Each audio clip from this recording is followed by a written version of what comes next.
Trading அப்படின்னு வந்துட்டாலே நிறைய பேருக்கு வந்து எப்படி ஸ்டார்ட் பண்ணணும் அப்படின்றதுல ஒரு கன்ஃபியூஷன் வந்து இருக்குது.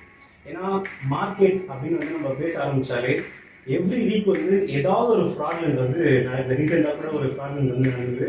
ஸோ இது மாதிரி வந்து இருக்கிறதுனால எல்லாருக்கும் ஒரு பேட் இம்ப்ரெஷன் வந்து இருக்குது ஸ்டாக் மார்க்கெட் மேலே. ஸோ இந்த மாதிரி இருக்கும்போது அவங்களுக்கு நீங்கள் கொடுக்கக்கூடிய கான்ஃபிடென்ட்டாக நீங்கள் வந்து ஒரு வார்த்தை சொல்லணும்னா என்ன சொல்லுவீங்க? ஒரு பிகினராக வராங்க அப்படின்னா நான் சொல்கிற ஒரு மூணு முக்கியமான விஷயம் தான் இதை கண்டிப்பாக பண்ணியிருக்காருன்னு நான் சொல்லுவேன். ஒன்று, எந்தவித டெக்னிக்கல் ஐடியாஸ் நாலேஜ் இல்லாமல் தயவு செஞ்சு பணம் மட்டும் இருக்கேன்னு ட்ரேட் பண்ணிப்பாருங்க. ரெண்டாவது, ரொம்ப ஃபேமஸ் டெலகிராமில் கால்ஸு, ஏன்னா வந்து என்னோட ஃப்ரெண்டு சொன்னார் அப்படிங்கிறதுக்காக பிளைண்டாக போய் ஒரு ஸ்டாக்கையோ எதுவும் வந்து ட்ரேட் பண்ணிடுறாங்க. மூணாவது, ரொம்ப இன்ட்ரெஸ்டிங்கான விஷயம், இந்த தப்பு தான் எல்லாருமே பண்ணுவாங்க, அதோட நான் உங்களுக்கு காசு கொடுத்துட்றேன், நீங்களே எனக்கு பதிலாக பண்ணி கொடுத்துருங்க அப்படின்ட்டு அக்கௌண்ட் ஹேண்டில். இந்த மூணு விஷயம் என்னை பொறுத்தவரைக்கும் ட்ரேடிங்கில் ஆஸ் அ பேமெண்ட் பண்ணவே கூடாது. பிகாஸ் இது 99% ஒர்க் அவுட் ஆகவே ஆகாது. பட் ஸ்டில் பீப்புள் இதை தான் விரும்புவாங்க. ஏன்னா இதுதான் வந்து ஒரு ஷார்ட்கட். ஏன்னா பீப்புள் எல்லாத்துக்குமே ஒரு குவிக் மணி பண்ணணும் அப்படிங்கிற மாதிரி ஒரு லாஜிக் எல்லாருமே திங்க் பண்ணுவாங்க.